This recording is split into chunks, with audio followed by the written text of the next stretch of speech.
Right now, let's take a good look at Nigeria and Jamaica and try to uncover why there's so much vitriol for foundational Black Americans, or also known as FBA, coming from the continent and the diaspora. Please show support 3 different ways, starting with subscribing to Unbiased Sports Podcast and his other channel, FBA Defensive Unit. Like the video. If it's in your means, then reach out with a donation that shows appreciation for all of the long hours of thorough research in an effort to educate you and entertain you. Look up. The Cash App is $Unbiased Sports. It's time to get started, you dig? Nigeria gained a degree of self-rule in 1954 and full independence from the United Kingdom on October 1, 1960. The disequilibrium and perceived corruption of the electoral and political process led to 2 military coups in 1966. The first coup was in January 1966 and was led mostly by soldiers. Nigeria enjoyed an oil boom in the 1970s, during which the country joined OPEC and received huge oil revenues. Despite these revenues, the military government did little to improve the standard of living, help small and medium businesses, or invest in infrastructure. As oil revenues fueled the rise of federal subsidies to states, the federal government became the center of political struggle and the threshold of power in the country. As oil production and revenue rose, the Nigerian government became increasingly dependent on oil revenues and international commodity markets for budgetary and economic concerns. Boko Haram and the bandit conflict have been responsible for numerous serious attacks with thousands of casualties since mid-2010. Since then, according to the Council on Foreign Relations Nigeria Security Tracker, over 41,600 lives have been lost to this conflict as of October 2022. The United Nations Refugee Agency UNHCR counts about 1.8 million internally displaced persons and about 200,000 Nigerian refugees in neighboring countries. Nigeria's economy is the 4th largest in Africa, the 31st largest in the world by nominal GDP, and 30th largest by PPP. PPP, per capita is US $9,148. The security situation in Nigeria is considered inadequate despite political stability. 68% of Nigerians feel not safe in their country. 77% do not know of an alarm number helpline for emergencies.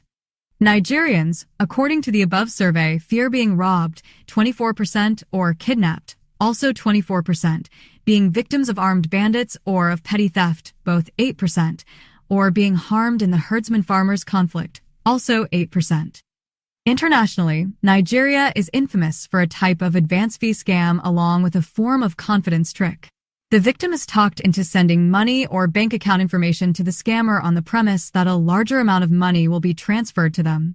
In reality, the scammer collects money from the victim with no payout occurring. In 2003, the Nigerian Economic and Financial Crimes Commission was created to combat this and other forms of organized financial crime. The EFCC is quite active.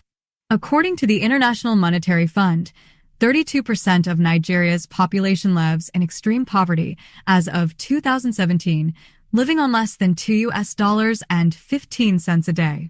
The World Bank stated in March 2022 that the number of poor Nigerians had increased by 5 million to 95.1 million during the COVID period.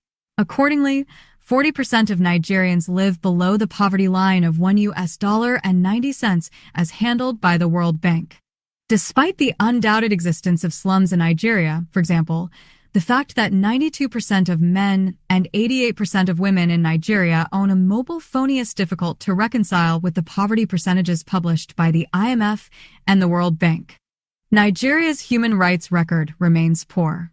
According to the U.S. Department of State, the most significant human rights problems are the use of excessive force by security forces, impunity for abuses by security forces, arbitrary arrests, prolonged pretrial detention, judicial corruption and executive influence on the judiciary, rape, torture, and other cruel, inhuman, or degrading treatment of prisoners, detainees, and suspects, harsh and life-threatening prison and detention center conditions, human trafficking for prostitution and forced labor, societal violence and vigilante killings, child labor, child abuse and child sexual exploitation, domestic violence, discrimination based on ethnicity, region, and religion. Discrimination based on sex is a significant human rights issue. Forced marriages are common. Child marriage remains common in northern Nigeria. 39% of girls are married before age 15, although the Marriage Rights Act banning marriage of girls under 18 was introduced on a federal level in 2008.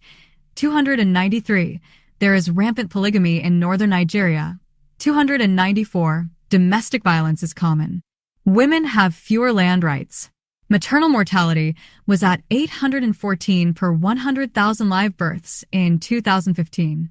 Female genital mutilation is common, although a ban was implemented in 2015. At least 500,000 suffer from vaginal fistula, largely as a result of lack of medical care. Most Nigerian literature is written in English, partly because this language is understood by most Nigerians.